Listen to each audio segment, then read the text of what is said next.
ये बाबा साहब असली हैं पत्थर के हैं।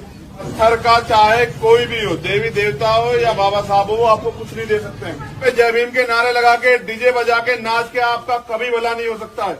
जिस गुलामी से बाबा साहब हमें निकाल के लेके आए, वो गुलामी हमारे ऊपर दोबारा थोपी जा रही है कि अगर आप अन्याय सहते सहते मर जाते हैं तो आपकी आने वाली पीढ़ी गुलाम पैदा होगी। जगह बहुत महत्वपूर्ण है, तो मैंने सोचा यहीं से अपनी बात रखी। आपकी जिद थी कि मैं गांव में आऊं, और आपकी जिद के आगे, आप तो मालिक है लोकतंत्र में, आपकी जिद के आगे कौन रुक सकता है। तो मैं भी यहाँ चला आया, लेकिन मैं आपको भक्त और गुलाम टाइप नहीं बनते देखना चाहता।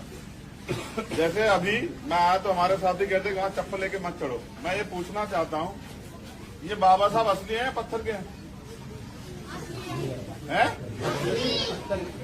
किस चीज के असली है, पत्थर के हैं? पत्थर का चाहे कोई भी हो, देवी देवता हो या बाबा साहब हो, वो आपको कुछ नहीं दे सकते हैं। और बाबा साहब ऐसे व्यक्ति हैं जो खुद ये कह के गए कि मुझे पूजने की नहीं, पढ़ने की जरूरत है। मैं मूर्तियों में नहीं, किताबें में हूं, लेकिन इस समाज ने उनको भगवान बना के उनके सारे विचारों का कत्ल कर दिया है। ये दुनिया की वो शख्सियत है जो दुनिया में सबसे ज्यादा पढ़े लिखे व्यक्ति थे। ये पढ़ लिख के हमें अधिकार देके गए। ये जो बनी, जहां बैठे हैं, मैंने अच्छे कपड़े पहने, आज हमें नौकरी करने का, बिजनेस करने का, पढ़ने का अवसर मिला, सम्मान स्वाभिमान का जीने का अवसर मिला। वो जो जीवन हम जी रहे हैं वो इनकी देन है। वो कैसे दिया इन्होंने? भक्ति करके। बताओ, क्या भक्ति करके दिया ये सब? नहीं। उन्होंने पढ़ लिख के ज्ञान हासिल किया और ज्ञान के बदौलत दिया। लेकिन आज हमारे लोग उनके विचारों पे ना चल के, उनकी भक्ताई करके, उनके पैर छू के सोचते हैं कि सफल हो जाएंगे। मैं आपको पूरी जिम्मेदारी से कहता हूँ, आप मेरे ऊपर भरोसा करते हैं? इनके पैर छू के, इन पे माला चढ़ा के आप में से कोई भी व्यक्ति कामयाब नहीं हो सकता। इनके नाम पे जय भीम के नारे लगा के डीजे बजा के नाच के आपका कभी भला नहीं हो सकता है। अगर आप कामयाब होना चाहते हैं तो इनके विचारों पे चलने का काम कीजिए और इनके विचारों को आगे बढ़ाने का काम कीजिए। बाबा साहब पहले वो शख्स थे जिन्होंने कहा आजाद भारत में कि मैं किसी भी समाज की उन्नति उस समाज में रहने वाली महिलाओं की उन्नति से मानता हूं। आप कच्छे में घूम सकते हैं, हमारी बहनें जो है वो पल्लू और इतना बड़ा घूंघट करके घूमेंगी। संस्कृति नहीं है, ये गुलामी है उनके ऊपर जो आप लोगों ने थोप रखी है। आप उनको बराबर का अधिकार नहीं देते, आप उनको अवसर नहीं देते कि वो भी बेटे की तरह जो है ना पढ़ के अपने जीवन के सपनों को पूरा कर सके। आप बाबा साहब के असली हत्यार हैं, उनमें मैं भी हूं।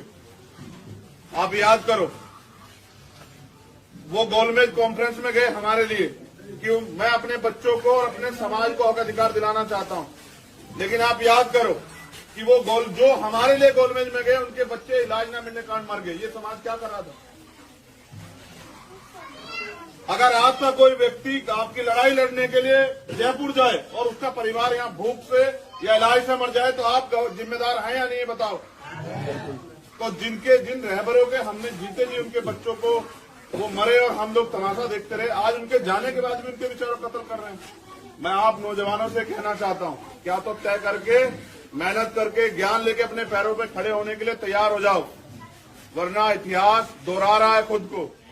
जिस गुलामी से बाबा साहब हमें निकाल के लेके आए, वो गुलामी हमारे ऊपर दोबारा थोपी जा रही है।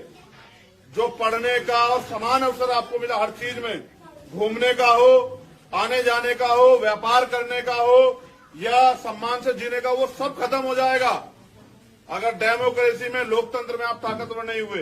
ये राजस्थान है और मेरे आंसू सूख के यहाँ की घटनाएं सुनते हुए, कहीं महिलाओं को निवस्त्र किया जाता है, कहीं घर जलाए जाते हैं, कहीं मूछे रखने पे हत्या होती है, कहीं मटकी से पानी पीने पे हत्या होती है, कहीं कुछ, कहीं घोड़ी पे चढ़ने में, इतना अन्य अत्याचार, और फिर भी आप खुश हैं।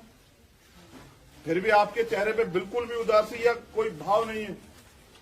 बाबा साहब ने कहा, इन्हीं बाबा साहब की बात कर रहा हूं, तो पत्थर के मैं ओरिजिनल बाबा साहब जो कहा उसकी बात कर रहा हूं कि अगर आप अन्याय सहते सहते मर जाते हैं तो आपकी आने वाली पीढ़ी गुलाम पैदा होगी।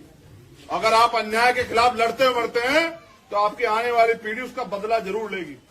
और उन्होंने कहा, अन्याय करने वाले से अन्याय सहने वाला ज्यादा दोषी होता है। अन्याय वो कर रहे हैं और आप अन्याय सह रहे, दोषी बताओ कौन है सबसे ज्यादा? कुत्ते को भी अगर 10-20 बार दुत्कार दिया जाए वो भी रिएक्शन कर देता। आप तो ऐसा समाज बन गए हो कि छिपते हो, पिटते हो, अपमानित होते हो, हत्या होती है, अन्याय अत्याचार जुर्म जाती हो तो जवाब नहीं देते हो। जब तक आप लड़ना नहीं सीखोगे तब तक ये अन्याय अत्याचार खत्म नहीं होगा। मेरे जैसे 1000 लोग आपका जीवन नहीं बदल सकते, लेकिन अगर आप में से एक भी अपने पैरों पे खड़ा हो जाए और वो संघर्ष करे तो वो इस गांव का नहीं, इस जिले की तकदीर भी बदल सकता है। कब तक? अभी मैंने एक साथी से पूछा आते हुए, मैंने कहा क्या करोगे, तो कह रहा कि मैं तैयारी कर रहा हूं नौकरी की। अच्छी बात है, वो अपनी जिंदगी बदलना चाहता है।